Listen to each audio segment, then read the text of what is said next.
Strategic Hotbox with Dr. Brandi Stankovic. Discussing leadership, business, and how to take control of your life and achieve greatness. From the streets of Las Vegas, energized, informed, and never diluted. It's time to kick some ass. Hey, it's your girl, Dr. Brandi Stankovic, here on the Strategic Hotbox, coming at you kind of live, like we're in the studio, we're recording this live for you. And excited to talk to our good friend Linda Bodie will be here today. And we're going to hit the topic of I'm coming out. Let me explain more. As you know, here on the Strategic Hotbox, we learn, we love, and we kick ass. And we've been doing so for a really long time. 90s of episodes. It's insane. So many episodes. And so thank you to all of you that are listening, watching, and being a part of this journey with us. I'm Coming Out is a special episode that we're going to talk about LGBTQ plus leadership and what it means to be an employee, what it means to be someone who leads this community, and how we can all work together hand in hand to make a difference. Diversity, equity, and inclusion is something that we've talked about a lot here on the Hotbox. It's very important to me. And the ideas and ideals are out there in business very much. The push is everywhere. With that in mind, I really want to remind everyone, these aren't just buzzwords. And so I'm sure you've seen those organizations that are like, yeah, we have a DEI program. What does that even mean? And how is it being institutionalized? How is it being executed within the organization? But there is hopefully an increased understanding in the world today that DEI truly does have a successful impact, or the organization can be more successful with a diverse perspective, with a diverse family of employees, clients, communities, etc. And there is an urge within these efforts to have more transparency, knowledge, and affinity, and working with affinity within the community. The LGBTQ plus community certainly is a group that continues to fight for inclusion at all levels. Compared to maybe 30 years ago or something, the world has made some strides, but there is a long way to go. And in the U.S., the Americans are still facing, or those in the community are still facing, some legalized discrimination. So things that we still have as legal, but are discriminating against the community in things like housing or parenting, or even being an employee, and some of the employee practices that some organizations still have and should be examining.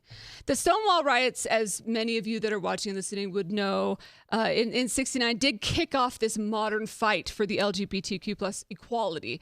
And I believe, and it is known, there are still many obstacles to overcome. I was recently part of a meeting in credit union land amongst the industry of people, of allies and those in the LGBTQ plus community, called CU Pride, with our good friend Linda, which we're going to talk to in just a second. And while we were there, we were sharing stories, and it was our first meeting, and we were in Washington, D.C., and we're sitting down and we're brainstorming, and a CEO shared that his board had asked him to either not bring his husband to credit union events, or to really not to publicly recognize each other as partners, in the public setting at all. And that, it was heartbreaking. This is still occurring, in the day to day. And others shared that their organization has some lip service in their inclusion efforts, that all are welcome. But how does the environment actually play that out, and how does the culture actually support some of those initiatives? And so having a conversation around what we can do as leaders and what organizations can do is really important. So I'd like to introduce you to our guest. Linda Bodie is here with us today, and she certainly leads her organization, and her overall leadership is in authenticity and, of course, inclusivity. Linda is the chief innovator at Element Federal Credit Union. She's got her bachelor's in accounting and a master's in technology management. She also co-developed and deployed the world's first remote deposit capture with the iPhone back in 2009. I don't even think I knew what an iPhone was in 2009.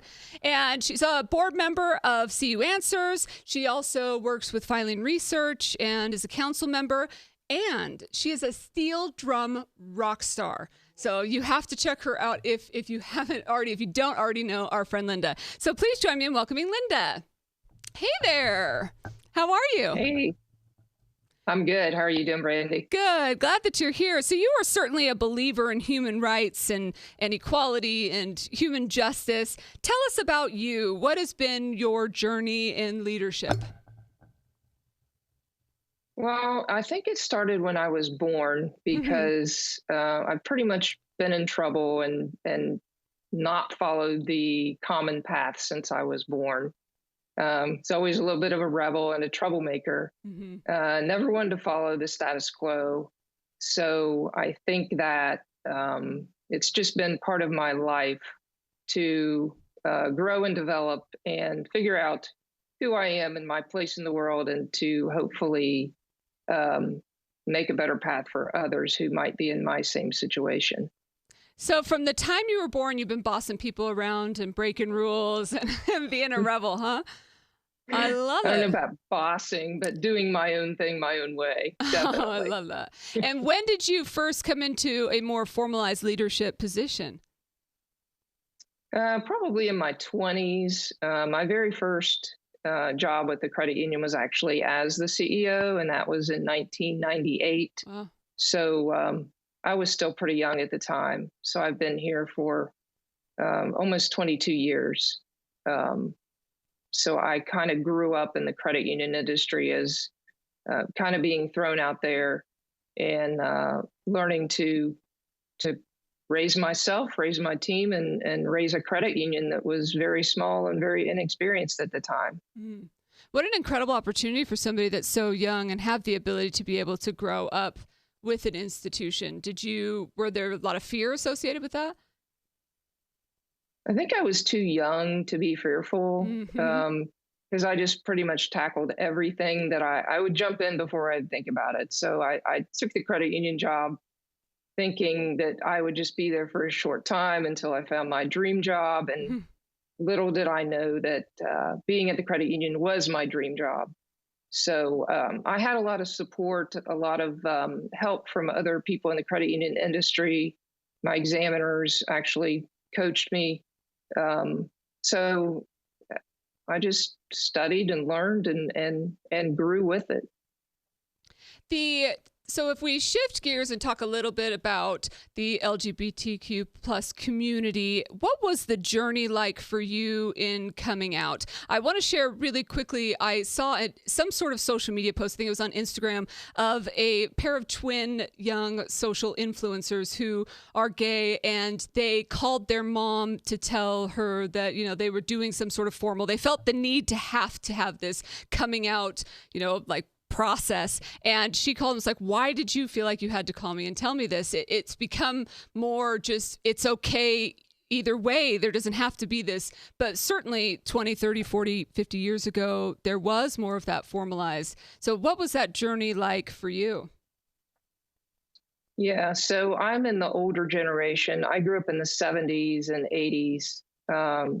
So coming out was a very fearful thing, and not something that I personally did until I was able to support myself because of the fear, maybe irrational fear, maybe not, of being rejected by my family. So I kept it to a close group of friends early on. And as I felt, like I said, as I was able to support myself, then I came out to my family, which most of them were fine. One not. But it was a totally different environment back then.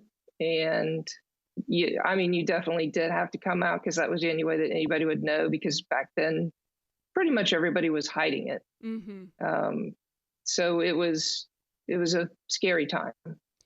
Do you think that today we're seeing the ceremony components of coming out lessen in some areas, or is it still by and large something that people need to feel the need to then have a sit down talk with everyone?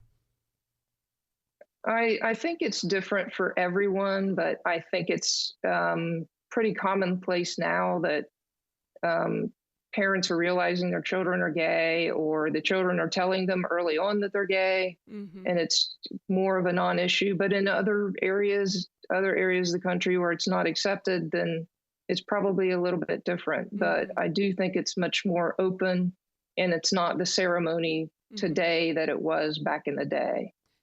And with your friends and family and even workplace, was what was the difference in their coming out stories, or did you have any different struggles in that regard? Again, it's all over the place. Everybody's experiences were different. Some of my friends, their families were like, who cares? We already knew. Some were thrown out of the house. Some, it's really all over the place. Nowadays, I think it's probably different. I think people are more accepting, but sometimes not. It's still, I don't know that it's better. It's just more visible, because back in the day, we didn't have, I mean, Ellen wasn't even to have her coming out episode until 1998. Yeah, wow. Or 1997. So we didn't have role models. It wasn't common. And if the role models that were out there, there weren't many. Now it's everywhere. You see it everywhere. Your family, your friends, everybody knows somebody. So it's just more commonplace and more accepted, but still a struggle for many. Absolutely. And it really comes down to just even the family unit. Some, even if they're in the right communities with the right support networks, even sometimes families have different dynamics or cultures that lead them to be less of an open or supportive place. And with that in mind, what are some of the, and you mentioned, of course, like there is this concept of the ceremony of coming out. Are there any other things that you had to deal with 20, 30 years ago that someone doesn't have to today? Good question. I think people probably are less fearful now if they live in an area that is accepting, if their laws protect them. Back in my day, I don't think any law protected anybody. Now it's still a patchwork across the nation, but there are protections in place for people. So I don't think legally people feel as threatened. Marriage is legal now. That's certainly a plus. When I finally got legally married, it was like, wow, this is pretty amazing. And it felt like, we're part of society. We're normal now. we get to experience all the pleasures and struggles of marriage. But I guess back then you just had to come out to more people more often because people were pretty oblivious to it. Now it's common, just easier. What about the opposite or vice versa? Is there anything that people are facing in this community today that didn't exist maybe 30 years ago? Well, clearly the internet is an issue. Back then we just had magazines, and you couldn't be cyberbullied, and you couldn't have people attacking you on social media. I think the internet has been a blessing and a curse at the same time. So it has allowed it's allowed people to be more connected, but at the same time to be more harassed as well. So that's definitely a difference from 30 years ago. Yeah. And did you, right from 1998, when you got to the organization, did you decide, okay, at this organization, I'm going to create this inclusive environment, or was it an evolution? Oh, it was definitely an evolution. Without knowing how to run a credit union in the very beginning, my focus was really on that. But as I grew comfortable and started growing the credit union, then that piece came into play, and me being involved with the civil rights movement since in my early 20s and being involved with gay and lesbian issues back then, that was part of my personal life that I guess I brought into the workplace and made sure that our members and our staff, that was part of who we were as an organization. To make sure that we were an accepting place, because there weren't many accepting places at that time. It was still pretty new. And did you get any feedback or kickback because of that? You're being kind of, for lack of a better term, rebellious at the time in showing inclusivity? Yes. We had some negative feedback from some people, but we had way more positive feedback than we did negative. So, I mean, any time that we've done anything for the community, now it's been overwhelmingly positive. But back at the time, yes, we did have some negativity. It still was. I was still fearful. That's a thing that does creep in every now and then. Oh my, what have we done? What's going to happen now? But with time, everything worked out. I've always had support. If I've not had support, I've not felt it. But yes, there's always that twinge of what's going to happen. Is there anything bad that's going to happen simply for helping people and wanting to include people? And what are some examples of how you've institutionalized this inclusivity at your organization? Well, probably the biggest thing that we've done is be involved with our local LGBTQ plus organizations. We've been involved with our West Virginia Rainbow Pride for many years, participating in our June Pride Parade events, sponsorship of different organizations, having an inclusive employment policy, and making sure that people know that we're inclusive. So those probably are the biggest things, is having that community connection and being involved. Yeah. I mean, one of the meetings that we had together, somebody shared with me an easy way to make a step in that direction is to remove pronouns from employee handbooks, or to use, they, them, it universally in some of our forms and things, to just kind of remove some of those barriers and some of the newer ways that organizations are wanting to be inclusive. And supporting organizations in your community sounds like a great way, an easy way for credit unions or other institutions to then begin supporting different diverse communities. Right. You actually walk the talk. When you're out in the community. You can write the words down, you can say the words, but they don't really mean much unless you're practicing them and showing people that you really do mean what you say. And so tell me what it looks like to participate in Pride. Please tell me there's like parades and rainbow shirts and something fun. Oh, the festival has grown through the years. I can't remember the very first parade. It's probably around 1997. So each year the parade has grown. It's changed routes. There are plenty of drag queens, plenty of people decorating their cars. Now there are concerts with performers, well-known performers. It's grown to a pretty big group of people and a week-long celebration. So I know we're in a small town, but we have a very good turnout for the state of West Virginia. Oh, and that's it's amazing. Always so much fun.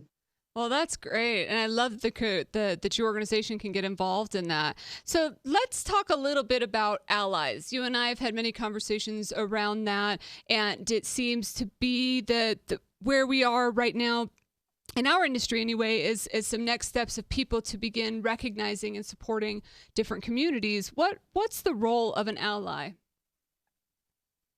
I think the role of an ally is number one, to show support. That yes, I believe in you, I care for you, and I respect you, and I want to include you in our community. Number two, to be out there on the front lines with us, pushing for change, pushing for acceptance, pushing for laws, because this is not something we can do on our own. Just with any minority, you definitely have to have allies to finally push the acceptance, the rights, whatever it is that you're looking for, to push it over the finish line. We're too small to do it on our own. And we need allies. I mean, we're one humanity. We should love all human beings. So it's, I don't know, isn't that just common sense that everybody should be on board for accepting everyone? And I think that some of the times when people are fearful of becoming an ally, or there's reasons where they don't want to be out there and saying, yes, I am an ally of a particular diverse community, that it could be from a lack of understanding, it could be from a fear, or it could be from some inherent value system or something, metric in their head. With that in mind, though, having allies, having more people out there would eliminate some of those first two that I talked about, of educating people, of making it a more comfortable conversation for everybody to be a part of, and make it not a scary place to be able to ask questions if there are people that are naive. Absolutely. And the more we engage people, allies, and answer questions open and honestly, the more they're going to understand that we're just like them. It's just a little bit different. So I always want people to ask me questions and learn more. And I want to learn from them as well. And I'm an ally for other groups, not just this group. Sure. So I think some people are compelled to be rebels, proactive, stand up for the little guy, or little girl, or little person. I don't know.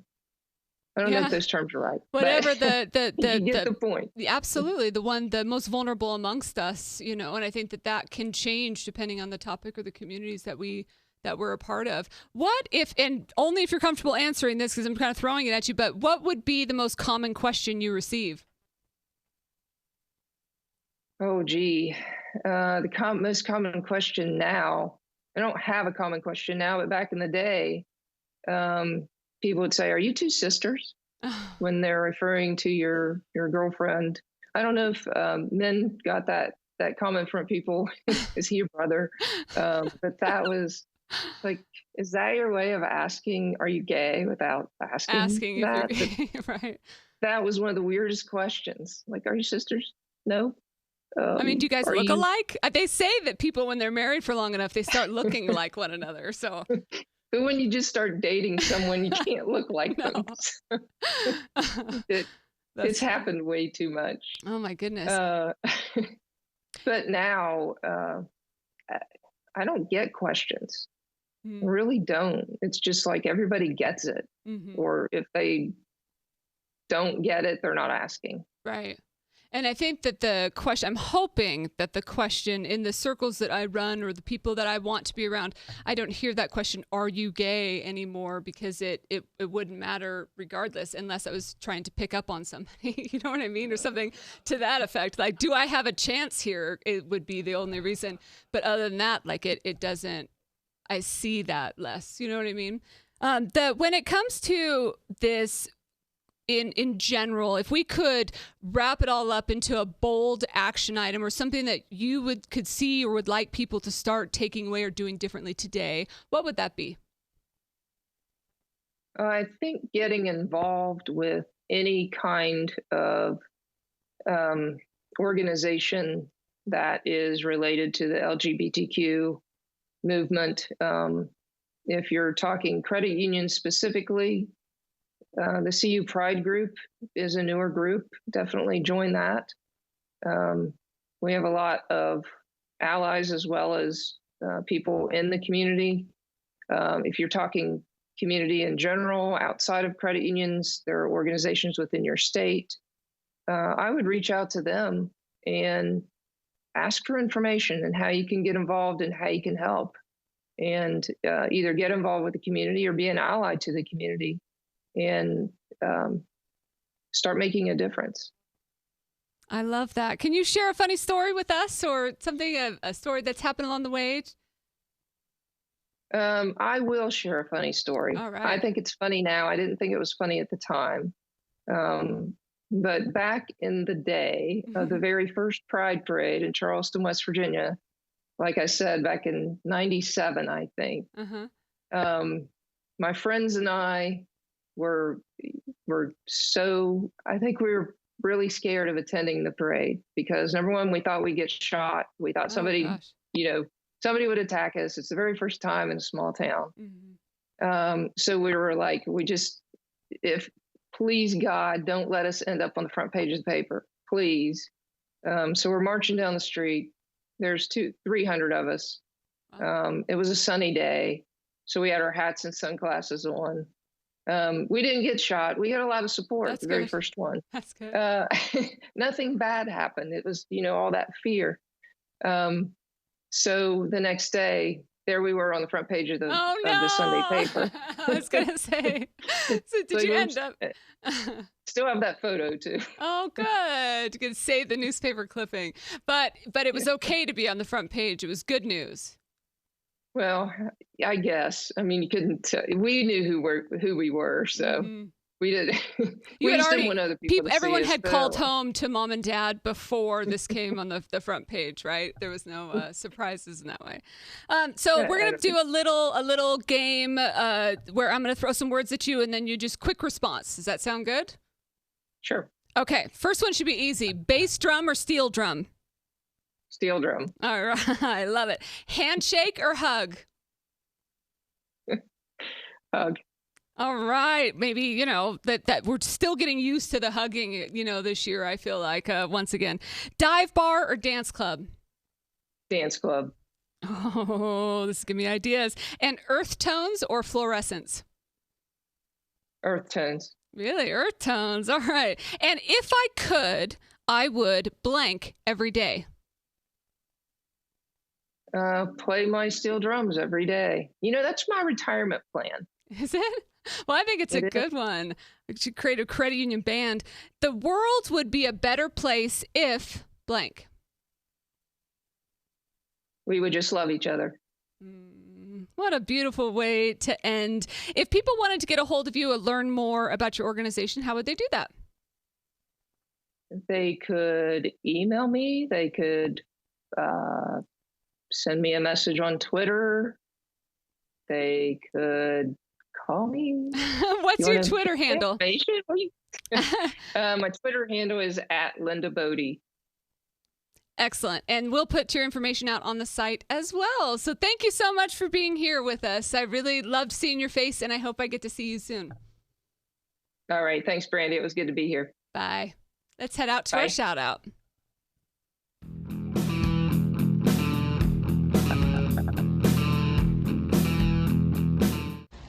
Bonjour à tout le monde, bienvenue en France, and you're listening to Brandi on Hotbox. Thank you to Linda, and thank you to my friends in Paris, France, for the beautiful shout out. What an incredible, rainy, beautiful day it was in Paris. And I loved the conversation we had with Linda. I feel like we could talk about this all day long, coming up with action items. She is certainly a wealth of information, but it is the time. It's time for me to give you your top kick-ass takeaways. So when leading the LGBTQ plus community, whether as a leader, as someone in the community, or one leading an organization of employees, diverse employees, what should we do?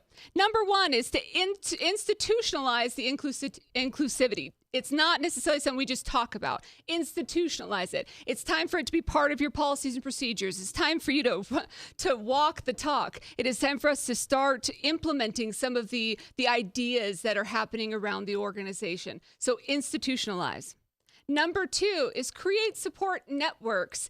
Create and support networks. So you're creating support networks and you're also supporting other networks. And those are both really important. So allies are a part of this conversation. We talked about it with Linda. It's about getting all people together, having an important conversation around the diversity, equity, and inclusion, and saying that I want to create this network if it doesn't exist. And I'm also going to support the other networks that are around to be there. And if you are of the community or any community that you feel like you need additional support, seek networks. Number three is to be vigilant. And I love this word specifically because it's about be aware, be willing to stand up, be willing to be there and say, this is not okay, or this isn't within my belief system, or it's time for me to stand up and say, I want to make change. I want to make a difference. There's your top 3 kick-ass. Thank you again to Linda. Thank you to our shout out from Paris. Thank you to all of you that have been a part of this journey with me. I really appreciate it. We'll put Linda's information out on the website. And of course, you can hit us up on Instagram, Twitter, Facebook, all of them at Strategic Hotbox or at Brandi Love. Until I see you again, get out there and kick some ass.